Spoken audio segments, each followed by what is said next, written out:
વડોદરામાં municipal કમિશનરની drainage કામગીરીને લઈને ફિલ્ડ વિઝિટ. ગોત્રીમાં 70 કરોડના ખર્ચે બની રહેલી વરસાદી ગટરની કામગીરીનું નિરીક્ષણ કર્યું. જ્યુબિલી બાગ અને ખોડિયારનગર ખાતે ચાલી રહેલ કામગીરીનું કર્યું નિરીક્ષણ. કાંસોની સફાઈ અંગે પણ ઝોનના અધિકારીને સૂચના અપાઈ છે. ગાંધીનગર ગૃહ અને ખોડિયારનગરની કામગીરી માટે કરાશે આયોજન. ભારે વરસાદ જો વરસે તો ક્યુઆરટી ટીમ પણ કરાઈ છે તૈનાત.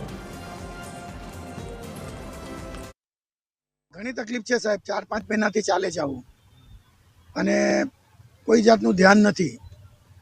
કોન્ટ્રાક્ટર એમના પ્રમાણે કામ કરે છે. કોઈની કમ્પ્લેનો તો આવે, બાકી નથી આવતા. કમ્પ્લેનો તો આવે છે. મેં કમ્પ્લેન કરેલી 2-3 વખત, મારા વખતે આવ્યા હતા. એ ધંધો બગડે જ છે, હમણાં છે ધંધો નથી જ.